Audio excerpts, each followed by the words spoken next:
É o momento da gente só, enfim, trazer também mais um personagem para essa discussão, até porque durante a posse de ninguém mais, ninguém menos que Guilherme Boulos como ministro da Secretaria-Geral da Presidência, o próprio Boulos, além de pedir um minuto de silêncio por todas as mortes que ocorreram durante a operação, ele também criticou a ação dizendo que Cláudio Castro mira nos lugares errados. Vamos ouvir a declaração aqui e repercutir. Vamos lá.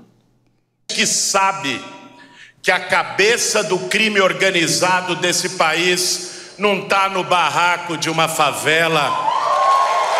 Muitas vezes está na lavagem de dinheiro lá na Faria Lima, como nós vimos na Operação Carbono Oculto da Polícia Federal. A gente vai repercutir, claro, fala polêmica para dizer o mínimo, não sem antes fazer um rápido break só para quem está nos ouvindo pela Rede Jovem Pan de Rádio Morning Show. Volta já já. Já traz para ele, né, a fala do Boulos, Polícia Federal. Não foi Polícia Federal, foi Ministério Público, principalmente, que agiu por meio do GAECO, Polícia Civil e Militar do Estado de São Paulo. Então, assim, não vamos trazer a narrativa também para eles. Não vamos politizar desse jeito, porque a Operação Carbono Oculto só foi possível graças a servidores públicos de diversas agências, inclusive da Receita Federal, da Polícia Federal também, do Ministério Público do Estado de São Paulo, da Polícia Militar de São Paulo, ou seja, essa politização que acaba contaminando a polarização política, muitas vezes é uma barreira para, na prática, a gente conseguir sentar na mesma mesa os servidores públicos que não têm lado político e que estão, de fato, combatendo o crime. Ou seja, não é governador, não é ministro que vai resolver o problema. O que vai resolver o problema são as instituições do Estado brasileiro sendo capazes de resolver, de sentar na mesma mesa para construir uma estratégia conjunta e duradoura ao longo do tempo. Uma operação isolada não resolve nada. Agora, o que teve de relato, Isa Piana, nos últimos dias, aí vindo de principalmente moradores dessas comunidades, que só eles podem realmente falar e sabem onde os calos deles apertam no dia a dia, né? Dizendo que eles estão saturados da bandidagem que escravizam eles todos dia após dia, a verdade é essa. E ainda mais essa nova versão da bandidagem, ainda mais vindo de outros estados, sem qualquer vínculo comunitário de fato dentro dessas favelas e impondo ali nos moldes do que a milícia fazia no início, ou seja, cobrando taxas extorsivas ali para gás, internet, aluguel de casas, etc. Então, o mais interessado em ver a libertação desses territórios, e isso assim que é reconquista de soberania, ao que tudo indica, são os moradores dessas comunidades e não nós aqui dentro desse estúdio climatizado. Vamos com vocês aqui, o que você acha? Perfeito. A gente precisa ter clareza de que hoje o crime organizado ele não sobrevive do maconheiro, ele não sobrevive daquele que compra droga. Ele sobrevive justamente manipulando todo aquele território, extorquindo das pessoas que estão lá trabalhando, gerando riqueza, tentando sobreviver, tentando muitas vezes sair de uma situação de vulnerabilidade. E o que as pessoas precisam também ter clareza é que o Brasil não quer ver ninguém sofrendo. A gente entende a dor e eu digo mais, o Rio de Janeiro, assim como outros estados, por exemplo, o Ceará, eles estão numa situação de guerra, eles precisam urgentemente de ajuda. E nós temos outros estados que fizeram o dever de casa. E aí eu concordo com o que o Mano está falando, que a gente precisa ter ações efetivas que perdurem independente dos governos. Eu vou citar exemplos aqui.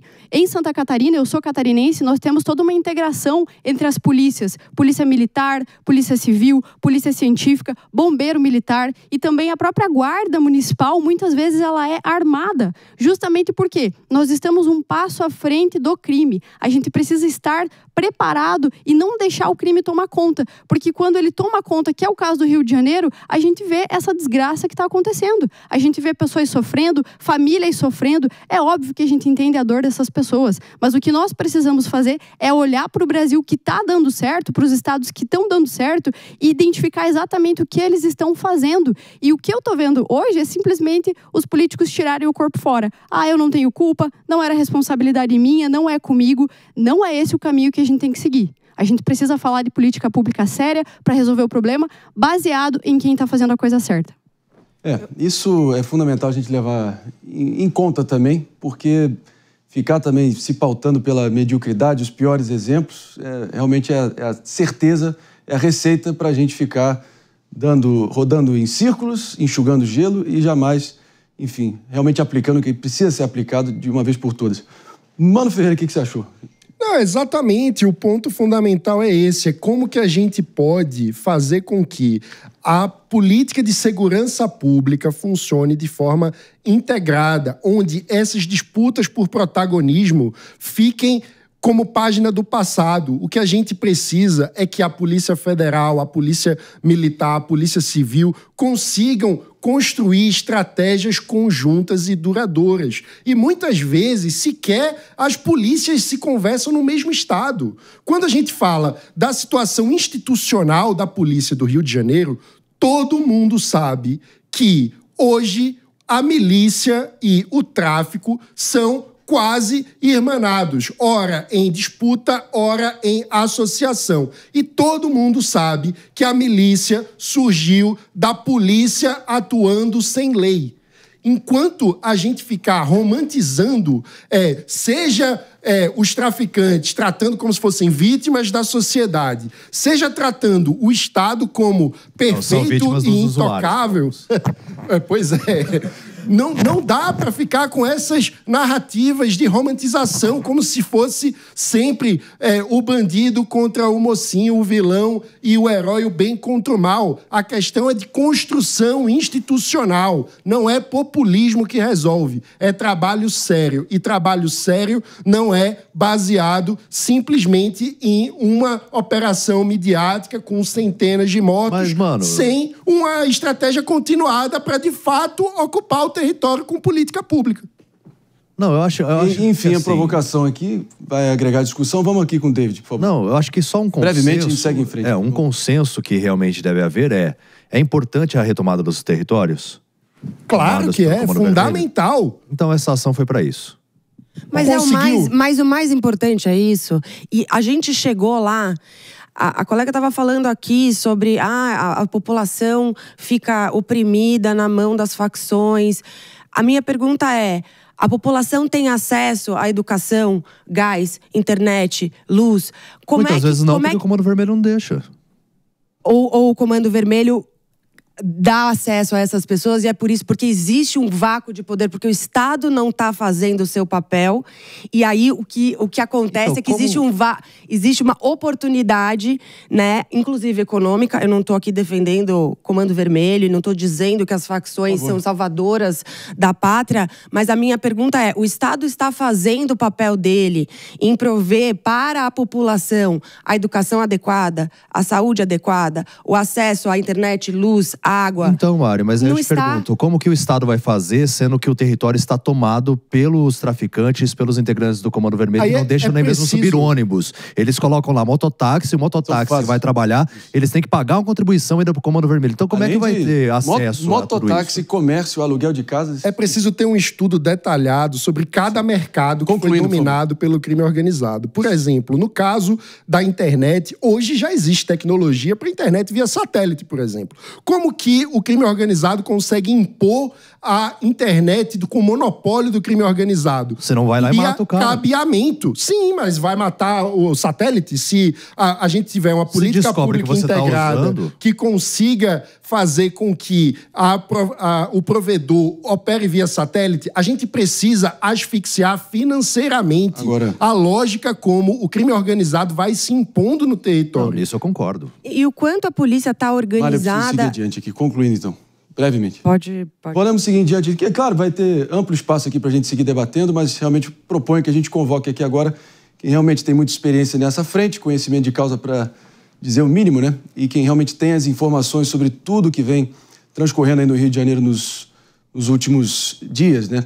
Logo mais a gente vai estar trazendo aqui para a nossa audiência, mas agora sim, enfim, liberado para esclarecer todos os pontos, tá? Agora a gente recebe o comandante-geral da Polícia Militar do Rio de Janeiro, o Coronel Marcelo de Menezes Nogueira. Tudo bem, Coronel? Bom dia, obrigado pela presença. Você nos ouve bem? Estamos por áudio aqui, ou pelo menos estabelecendo contato com áudio aqui com o Coronel.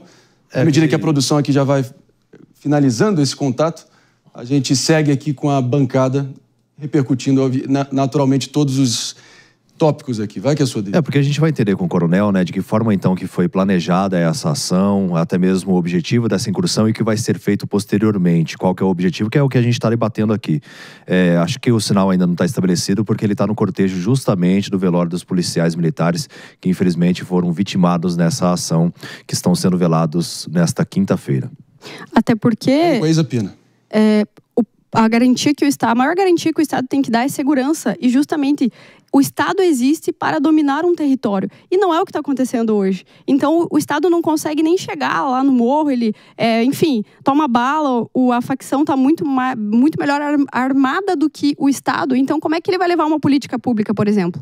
Então, nessa discussão, a gente tem que se atentar a temas como, por exemplo, urbanismo. A gente precisa retirar a população de determinados lugares para que o Estado tenha uma política pública assertiva. E aí, sim, vai conseguir começar a mudar a vida das pessoas. Mas hoje, o território está tomado pelas facções.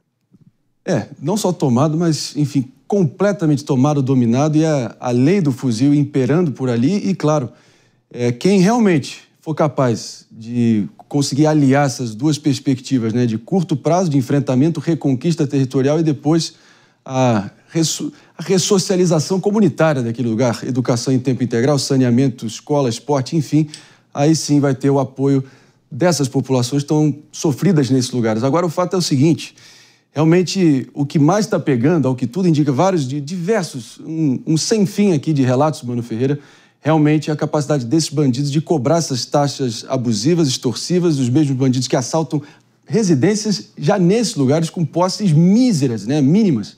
Então, quem realmente conseguir conter essa ditadura do crime organizado dentro dessas sociedades, dessas comunidades, aí sim vai ter aí muito sucesso no ano que vem. Pois é, Marinho, são verdadeiras ditaduras, porque o morador não tem oportunidade de escolha, ou seja, ele não tem liberdade básica para escolher sobre sua própria vida ou sobre qual provedor de internet que ele deseja usar. Isso é um absurdo e precisa ser encarado de forma séria. É preciso ter tanto a reconquista territorial como, ao mesmo tempo, o asfixiamento econômico dessas facções. A gente precisa entender de onde está vindo tanto dinheiro para que eles tenham tantos equipamentos militares. Como que a gente pode identificar cada uma das fontes de financiamento e fazer um trabalho integrado e, portanto, multi-agência, juntando na mesma mesa, diante de uma mesma estratégia, as diversas partes do Estado brasileiro para sermos capazes de construir uma estratégia que, de fato, seja vitoriosa, que consiga conquistar território, mas que também consiga retirar as fontes de financiamento. Porque o que acontece? Se a gente simplesmente vai para o confronto, mas toda a estrutura econômica que financia aquilo permanece intacta, os soldados do crime vão ser recrutados novamente, com muita velocidade, e a gente vai seguir enxugando gelo. E é isso que a gente tem feito há muitos anos. E só um complemento, mano, assim... Aqui eu estava dando uma olhada aqui num dado que eu queria trazer, que é o Anuário Brasileiro de Segurança Pública de 2025, mostra que os investimentos em informação e inteligência na polícia no Rio de Janeiro foi de 15 milhões. Em 13º lugar entre os estados. Bora. Ou seja, a gente está preocupado em retomar o território, mas a gente tem que estar também preocupado em como é que a gente se planeja para que, de fato, a gente faça reformas estruturantes que sejam capazes de trazer segurança pública.